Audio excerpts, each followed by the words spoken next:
Hot Wheels was built with one job: kill a rival. That rival still isn't dead. A toy that was never meant to be sold.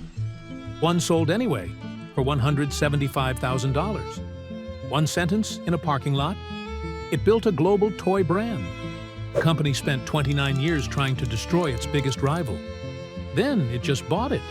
This is why you or someone in your family picked a side as a kid. Hot Wheels or Matchbox. It probably felt like picking a sports team. One brand you trusted with your allowance, one brand you never bothered with at all. Hot Wheels wasn't just a toy line competing for shelf space, though. Mattel built it specifically to destroy Matchbox, the toy car company that had already dominated the market for 15 years before Hot Wheels ever existed. If Hot Wheels was engineered from day one specifically to kill Matchbox, that should be the end of the story. One winner, one loser, one brand left standing on the shelf? But it isn't. The same company that built Hot Wheels to destroy Matchbox now owns Matchbox outright and sells both, side by side, in the same aisle, sometimes on the same peg. So how does a rivalry end with the winner buying the company it was built to bury? Before Hot Wheels existed, Matchbox already ran the entire category. Two British businessmen, Leslie Smith and Rodney Smith, not related to each other, founded a company called Lesney Products in 1947, a portmanteau of their own names. In 1953, Lesney introduced Matchbox, small, realistic die-cast replicas of real cars, sold in boxes designed to look like actual matchboxes. By 1960, Matchbox was exporting 70 million cars a year to the United States alone. By the mid-1960s, it was the largest die-cast toy car brand on Earth, selling everything from realistic road rollers and cement mixers to a miniature replica of the Queen's own coronation coach, which alone sold millions of units across Britain. For 15 straight years, if a kid owned a toy car, there was a good chance it said Matchbox on the box. In the mid-1960s, Mattel co-founder Elliot Handler watched his own son play with Matchbox cars and decided Mattel needed to build something better. He put together a design team that included Harry Bradley, a designer who had previously worked at General Motors. Bradley built a customized hot rod in the parking lot outside Mattel's offices. When Handler saw it, he said the line that became the origin of the entire brand name, "Man, those are some Hot Wheels." The cars Mattel built afterward weren't trying to look like real cars the way Matchbox did. They were built to be fast, using a low-friction axle system that let them outrun anything else on the market, painted in a shimmering metallic finish called Spectraflame that Matchbox's flatter, more realistic paint jobs never touched. Everything about the design was built to feel like the opposite of Matchbox. Loud where Matchbox was subdued, exaggerated where Matchbox was accurate. Hot Wheels launched in 1968 as a direct, deliberate weapon aimed at one specific competitor. It worked immediately, and Matchbox knew it. In 1969, the very same year Hot Wheels launched, Matchbox rushed out an emergency redesign of its entire product line, calling the new range Superfast, built around new wheels designed to spin with less friction, a direct attempt to match the speed Hot Wheels had built its whole brand around. By 1971, every single car in Matchbox's core lineup, its entire flagship range, had been converted to the new design. That's not a company casually noticing a new competitor. That's a company redesigning everything it made within 2 years because a rival had shown up and threatened to outrun it entirely, in a category Matchbox itself had invented less than 2 decades earlier. It wasn't enough. Kids kept choosing the faster, flashier option. By early 1982, Lesney Products, the company that had invented the entire category, posted an operating loss of $15 million. On June 11, 1982, its creditors ran out of patience, and Lesney was declared bankrupt. Matchbox survived its own bankruptcy, but only by changing hands, over and over.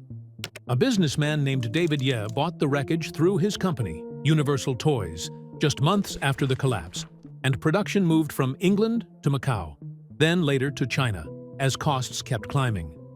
In 1992, Universal sold Matchbox again, this time to Tyco Toys, for $106 million. The brand that had once owned the entire market spent the rest of the 1980s and 90s simply trying to stay alive under someone else's ownership, its name still stamped on cars its own founders no longer had any part in making. In 1997, Mattel bought Tyco Toys outright. Buried inside that purchase was Matchbox itself. The exact company Hot Wheels had been built to destroy 29 years earlier. The brand, built as a weapon against a rival, ended the war by simply purchasing the rival outright. It barely made headlines at the time, a toy company acquiring another toy company. And today, the two competing brands hang on the same pegs in the same stores, made by the same parent company, competing for the same kids' allowance. This isn't an accident or corporate laziness either. Mattel keeps Matchbox and Hot Wheels as genuinely separate products because they aren't actually selling to the same instinct. Matchbox still leans into realism, licensed replicas of real trucks and cars, aimed at kids and collectors who want something that looks like the real thing. Hot Wheels leans into fantasy and speed, stunts, wild paint jobs, tracks, and loops. One company occupies both sides of the same shelf, capturing a sale no matter which instinct wins in a kid's head that day. This isn't unique to toy cars either. And once you notice it, it's hard to stop seeing it everywhere. Procter & Gamble owns both Tide and Ariel, two laundry detergent brands most shoppers genuinely believe are competing against each other on the same supermarket shelf.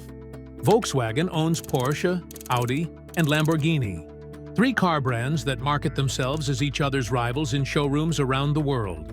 The strategy is the same one Mattel is running: own both sides of a customer's choice, so that whichever one they pick, the same company gets paid.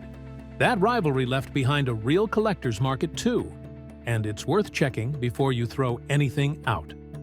A prototype 1969 pink Hot Wheels Beach Bomb, a toy van never meant to reach store shelves at all, is one of only two known to exist in that color. One sold for up to $175,000. Early Redline era cars, from 1968 to 1977, the exact cars built specifically to beat Matchbox, now regularly sell for anywhere from $50 to over $25,000, depending on condition and color. A mint-condition lime green 1968 Camaro, from that same original lineup, in the metallic Spectraflame paint Hot Wheels used to distinguish itself from Matchbox's flatter finishes, can sell for $25,000, while a played with, loose example of the exact same car might only be worth $500. Condition alone can be the difference between a toy and a small fortune. Manufacturing mistakes are worth even more than perfect examples sometimes. Mattel once accidentally used the wrong base plate on a batch of a model called the Mighty Maverick, creating a genuine printing error that collectors now hunt for specifically because it was never supposed to exist in the first place. A mistake nobody at the factory even noticed until it had already reached store shelves. In 2008, to mark the 4 billionth Hot Wheels car ever produced, Mattel built a single car covered in real 18-karat gold and over 2,700 diamonds. It sold at a charity auction for $60,000 and has been valued since at closer to $140,000. If you ever had a strong opinion as a kid about which toy car brand was better, faster, Hot Wheels, or more realistic Matchbox, that opinion was never actually a choice between two competitors fighting for your allowance.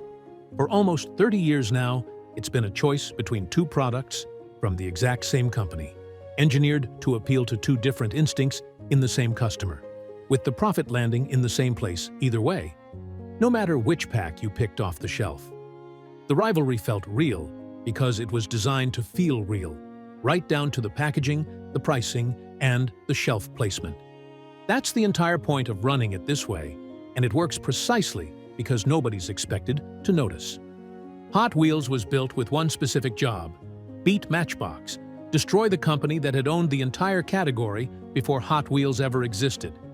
It did that job so well that Mattel eventually just bought Matchbox instead of continuing to fight it, closing a war it had already effectively won years earlier.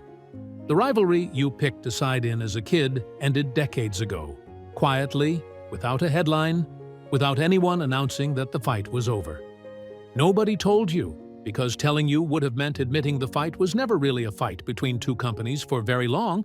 It was one company, quietly collecting the winnings from both sides at once, and still is. This is the Markup.